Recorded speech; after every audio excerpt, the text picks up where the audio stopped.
नमस्कार दोस्तों, हर्षित द्विवेदी एजुकेशन में आपका स्वागत है। मेरा नाम है विनीत सागर। सीरियल किलिंग्स के बारे में आपने सुना होगा। वैसे काफी सारे हॉलीवुड मूवीज में सीरियल किलिंग से रिलेटेड स्टोरीज दिखाया गया है, इवन इंडियन मूवीज में भी दिखाया गया है। वैसे सीरियल किलिंग का डेफिनेशन ये होता है दोस्तों, अगर एक पर्सन 3 से ज्यादा लोगों का मर्डर करते हैं विदाउट एनी पर्सनल रीजंस, उसी को बोलते हैं सीरियल किलिंग्स। तो आज इस वीडियो में नेशनल क्राइम रिकॉर्ड ब्यूरो का रिपोर्ट हम डिस्कस करेंगे दोस्तों, जिसमें यह बताया गया है कि पिछले एक डिकेड में इंडिया में 175 से ज्यादा सीरियल किलिंग केस रिकॉर्ड हुआ है। और एक रिपोर्ट यह कहता है बिहार से 8 साल का एक लड़का दुनिया का यंगेस्ट सीरियल किलर है। तो सीरियल किलिंग से रिलेटेड पनिशमेंट्स क्या है, आईपीसी सेक्शंस क्या है, वो सब हम इन डिटेल डिस्कस करेंगे। वैसे बिहार का इस लड़के का नाम है अमरजीत सदा। इसने 3 लोगों का मर्डर किया है, इंक्लूडिंग फैमिली मेंबर्स। तो नेशनल क्राइम रिकॉर्ड ब्यूरो के हिसाब से 2000 से लेके अभी तक इंडिया में 175 सीरियल किलिंग केसेस रिपोर्ट हुआ है। और सबसे ज्यादा केसेस रिपोर्ट हुआ है छत्तीसगढ़ से, सेकंड गुजरात से, थर्ड मध्य प्रदेश से एंड फोर्थ महाराष्ट्र से। और एनसीआरबी के हिसाब से 2021 का डाटा अगर चेक करें तो सबसे ज्यादा सीरियल किलिंग केसेस रिपोर्ट हुआ था मध्य प्रदेश में, इसके बाद छत्तीसगढ़ में। तो कुछ dreaded serial killers in India के बारे में देखते हैं। Seema, Renuka and their mother Anjana Bai, तीनों ने 1990 से लेकर 1996 तक 42 चिल्ड्रन को किडनैप करके जान से मारा था और इनको डेथ पनिशमेंट भी दिया था, पर बाद में इनके पनिशमेंट को कम्यूट करके लाइफ इंप्रिजनमेंट में बदल दिया। अभी ये पुणे का येरवाड़ा जेल में है। सेकंड, साइनेड मोहन, कर्नाटका मंगलुरु में पीटी टीचर था ये। 2009 में पुलिस इसे अरेस्ट किया था और ये कन्फेस किया है 32 विमेन को जान से मारा है करके, और विक्टिम्स मोस्टली अनमैरिड विमेन थे। अगला है रविंद्र कुमार। इसके बारे में तो आपने शायद सुना होगा। 2015 में पुलिस इसे दिल्ली से अरेस्ट किया था। 2008 एंड 2015 के बीच में इसने 30 बच्चों को सेक्सुअली असोल्ट करने के बाद जान से मारा था, और most of the victims poor sections of society से बिलोंग करते थे। जब इसे पूछा गया तो कन्फेशन के टाइम पर इसने बताया कि बचपन में इसे 2 लोगों ने रेप किया था, इसी का बदला लेने के लिए ये बच्चों को रेप करके जान से मारता था। और एक है शिवा धुर्वे। इसने 4 सिक्योरिटी गार्ड्स को मारा था जब वो सो रहे थे, और इसे जब पूछा गया तो इसने बोला गैंगस्टर बनने के लिए इस तरह किया। देखो, तो सीरियल किलर्स क्या होता है ये मैंने आपको पहले ही बताया। रेयरेस्ट फॉर्म ऑफ होमिसाइड है।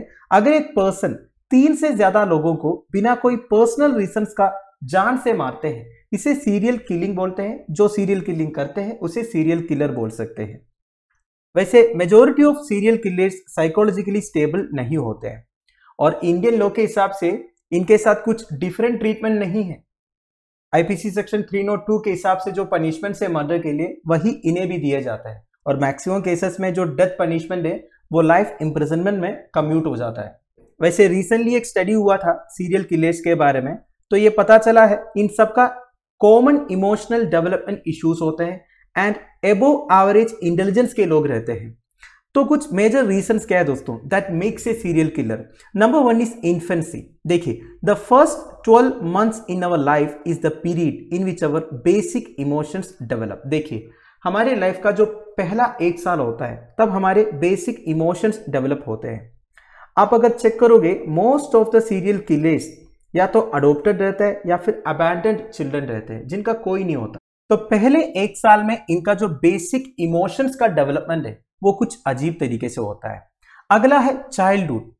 Most of the serial killers have experienced bullying and loneliness in their childhood. Obvious ही बात है दोस्तों, इनका जो बचपन है उसमें इन्हें बुलिंग एक्सपीरियंस करना होता है, अकेलापन एक्सपीरियंस करना होता है, एंड मोस्ट सीरियल किलर्स का जो बचपन में इन्हें सेक्सुअल अब्यूज एक्सपीरियंस करना होता है, हरासमेंट फेस करना होता है, जिसकी वजह से मेंटल डिसऑर्डर्स होते हैं।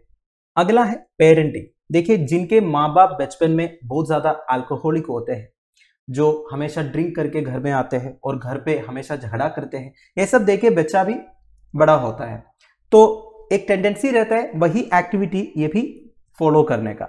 फिर फैंटेसी दोस्तों, देखिए हम सब लोगों का एक फैंटेसी रहता है और हमें ये भी पता है रियलिटी क्या है, पर सीरियल किलर्स जो है वो हमेशा अपनी फैंटेसी में जीते हैं दोस्तों। साइकोपाथ बन जाते हैं और अपनी फैंटेसी को रियलिटी में बदलने की कोशिश करते हैं। And finally lust, sexual gratification is the main aim of this killers. Maximum cases में आपने सुना होगा दोस्तों, ये लोग रेप एंड मर्डर करते हैं विक्टिम्स को। Serial killers who kill for lust would like to have total control and dominance over their victims। तो victims के ऊपर total control and dominance create करने के लिए इनका एक तरीका है दोस्तों, उनको जान से मारने का। फाइनली दोस्तों, लॉज इन इंडिया। जैसे मैंने आपको पहले बताया, सीरियल किलिंग्स के रिगार्डिंग कोई सेपरेट सेक्शंस अवेलेबल नहीं है इंडियन पिनल कोड में। The only sections to deal with it are section 299 and section 300। अब section 299 and section 300 of the Indian penal code के बारे में मैं आपको बताऊंगा। वैसे बेसिक डेफिनेशन इधर लिखा हुआ है, ये पढ़ने से आप थोड़ा सा कंफ्यूज हो सकता है। सिंपल भाषा में क्या होता है सेक्शन 299, सेक्शन 300, ये मैं आपको बता। तो इसके लिए मैं आपको 4 सेक्शंस के बारे में बताऊंगा। सेक्शन 299 एंड सेक्शन 300 में कल्पेबल होमिसाइड के बारे में बताया हुआ है। क्या होता है कल्पेबल होमिसाइड? नाउ सेक्शन 299 के हिसाब से कल्पेबल होमिसाइड का मतलब होता है अगर आप किसी को जान से मारते हो पर आपका इंटेंशन नहीं था मारने का। जैसे कि अगर आपको किसी ने अटैक किया तो आपको बचना है, सेल्फ डिफेंस के लिए आपने कुछ किया पर गलती से उस पर्सन का डेथ हो गया। वैसे मर्डर केस है ना, तो ये कल्पेबल होमिसाइड है दोस्तों। ठीक है, आपका इंटेंशन नहीं था पर उस पर्सन का डेथ हो गया, तो ये सेक्शन 299 में काउंट होगा। समझ गए? तो इसके लिए आपको लाइफ इंप्रिजनमेंट या डेथ पनिशमेंट नहीं मिलेगा क्योंकि आपका इंटेंशन नहीं था ना, गलती से हुआ। तो इसके लिए पनिशमेंट्स लिखा है आईपीसी सेक्शन 304 में। इतना क्लियर है? अगला है आईपीसी सेक्शन 300। इसमें aggravated form of culpable homicide के बारे में लिखा हुआ है। क्या है कि आप अगर किसी को जान से मारते हो, आपको पता था आपकी ये एक्टिविटी से उस पर्सन का डेथ होगा, मतलब आपने प्लान करके किसी का डेथ किया, जैसे कि ये सीरियल किलिंग्स वाला केस में होता है, तो ये आईपीसी सेक्शन 300 में काउंट होगा एज कल्पेबल होमिसाइड। एंड इसके लिए पनिशमेंट लिखा हुआ है आईपीसी सेक्शन 302 में।